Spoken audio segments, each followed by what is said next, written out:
तो hello everyone. इस video में जो है एक फ़िज़िक्स का प्रॉब्लम करने वाले हैं जो हमारा रे ऑप्टिक्स से लिया गया है। तो चलिए सवाल को सॉल्व करते हैं। आप पहले वीडियो को पॉज करके आराम से सॉल्व कीजिए, उसके बाद ही वीडियो सॉल्यूशन देखिएगा। तो सवाल है हमारा कि a ray of light is incident at angle of 60 degree on one face of prism which has an angle of 30 degree. एक हमारे पास प्रिज्म है, ऐसे ऐसे प्रिज्म, और इस प्रिज्म के ऊपर जो है एक लाइट रे को 60 डिग्री पे क्या किया जाता है, ऐसे इंसिडेंट किया जाता है ऐसे। तो पहले हम यहाँ पे नॉर्मल ड्रॉ करेंगे। तो ये वाला हमारा हो गया कितना, 60 डिग्री। ठीक है, ऑल राइट। अब दिया हुआ है विच has an angle of 30 degree, मैंने यहाँ पर प्रिज्म एंगल जो है हमारा कितना दिया है, 30 डिग्री ए।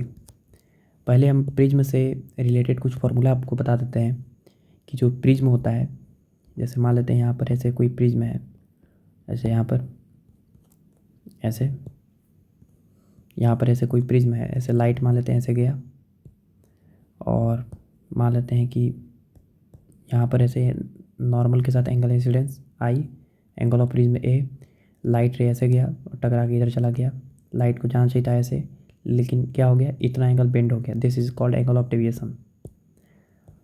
तो ये जो यहाँ पर नॉर्मल ड्रॉ करेंगे तो ये हो गया हमारा, ये हो गया R1 और ये हो गया हमारा R2।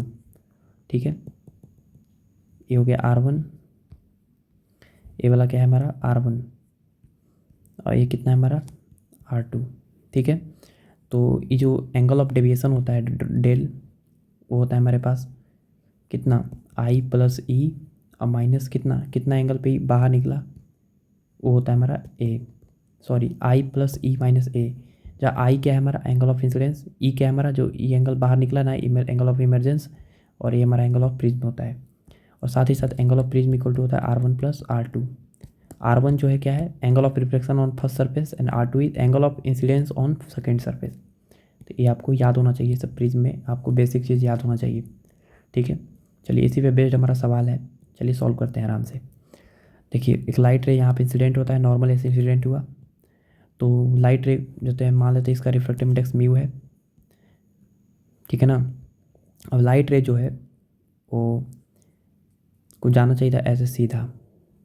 ठीक है, अब होता क्या समझिए, पढ़िए यहाँ पर कि the ray emerging out the prism makes an angle of 30 degree with the incident ray. Light रे को जो है इंसिडेंट किया जब हम 60 डिग्री पे, तो लाइट रे जो है वो अपने इंसिडेंट रे से 30 डिग्री पे इमर्ज हुआ, मैंने 30 डिग्री एंगल बनाते हुए क्या हुआ, इमर्ज हुआ, मैंने प्रिज्म से बाहर निकला। तो लाइट को जाना चाहिए था ऐसे, लेकिन लाइट रे जब रेयर से डेंसर पे जाएगा, मान लेते हैं बाहर कुछ नहीं दिया है तो एयर, बाहर क्या है एयर, तो लाइट रे थोड़ा सा क्या होगा, ऐसे बेंड होगा। अब जिस पॉइंट पे लाइट इंसिडेंट हो गया वहाँ पे क्या ड्रॉ करेंगे हम, यहाँ पे ऐसे नॉर्मल, नॉर्मल ऐसे नॉर्मल ड्रॉ किए। ठीक है, नॉर्मल ड्रॉ किए। अब लाइट रे डेंसर से रेयर में जाएगा तो नॉर्मल से क्या हो जाएगा, ऐसे अवे हो जाएगा ऐसे, और this is called angle of emergence. ठीक है, अब ये जो है हमारा इमरजेंट रे है, इमरजेंट रे। तो ये जो इमरजेंट रे है वो एक्चुअल इंसिडेंट रे से कितना एंगल बना रहा है, 30 डिग्री, सवाल में दिया है। पढ़िए कि which edge angle of 30 degree the ray emerging out of the prism makes an angle of 30 degree with incident ray. तो ये हमारा इंसिडेंट रे है, तो उसके साथ ये जो इमरजेंट रे है वो कितना एंगल बना रहा है, 30 डिग्री। तो इसको आप पीछे थोड़ा सा प्रोड्यूस कीजिएगा, तो ये जो एंगल है वो कितना है, 30 डिग्री है, 30 डिग्री।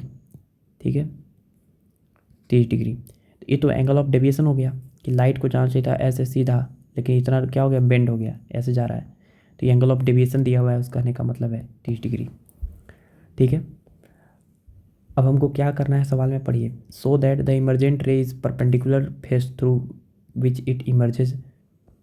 हमको प्रूफ करना है कि ये जो लाइट रे है वो ऐसे नहीं बल्कि ऐसे निकलेगा, ऐसे नॉर्मल के थ्रू, तभी तो एंगल ऑफ इमरजेंस जीरो होगा, और साथ ही साथ 90 डिग्री पे निकलेगा। हमको ये प्रूफ करना है, मतलब एंगल ऑफ इमरजेंस प्रूफ करना है 0 डिग्री है, तभी तो ये नॉर्मल परपेंडिकुलरली निकलेगा ये सरफेस से। ठीक है, और ये भी हमको प्रूफ करना है कि calculate the refractive index of material, मैंने प्रिज्म का रिफ्रैक्टिव इंडेक्स म्यू फाइंड करनी है। तो चलिए फाइंड करेंगे, कोई टफ सवाल नहीं है, आराम से समझिएगा। चलिए आपको पता है अभी तुरंत हम बताए थे कि angle of deviation equal to I plus E minus क्या होता है ए। R1 R2 भी यहाँ पे मार्किंग कर देते हैं। देखिए ए वाला R1 होता है और ए वाला क्या होता है हमारा R2। तो यहाँ पर आई प्लस ई माइनस ए, तो एंगल ऑफ डेविएशन कितना दिया है 30, angle of incidence 60, angle of emergence नहीं पता, एंगल ऑफ प्रिज्म 30 यहाँ पे। तो आप देख सकते हैं कि एंगल ऑफ इमर्जेंस कितना आ गया, 0 आ गया। तो एंगल ऑफ इमर्जेंस 0 आना भी चाहिए, यही तो हमको प्रूफ करना था कि एंगल ऑफ इमर्जेंस 0 हो गया। एंगल ऑफ इमर्जेंस अगर 0 डिग्री हो जाएगा, एंगल ऑफ इमर्जेंस अगर हम 0 डिग्री प्रूफ कर दिए तो इसका मतलब लाइट ऐसे नहीं बल्कि ऐसे निकला है, उन्हें सरफेस के परपेंडिकुलर। और हमको प्रिज्म का रिफ्रैक्टिव इंडेक्स निकालना है, कोई बात नहीं निकालेंगे। प्रिज्म का रिफ्रैक्टिव इंडेक्स अगर निकालना है तो यहाँ और यहाँ के बीच में क्या लगाइएगा, स्नेल्स लॉ। तो स्नेल्स लॉ क्या होता है, तो μ1 साइन आई बराबर μ2 साइन आर। μ1 मैंने बाहर है प्रिज्म के, तो 1 एयर है तो साइन कितना डिग्री पे एंगल इंसिडेंट हुआ, लाइट 60 डिग्री पे। μ2 प्रिज्म का रिफ्रैक्टिव इंडेक्स म्यू है, रिफ्रैक्टिव इंडेक्स म्यू है, साइन आर कितना है, तो ये वाला R1 है दिया हुआ। तो यहाँ पे साइन 60 √3/2 बराबर म्यू इंटू साइन R1। तो साइन R1 बराबर आ गया मेरे पास √3/2 इंटू नीचे म्यू, ठीक है ई।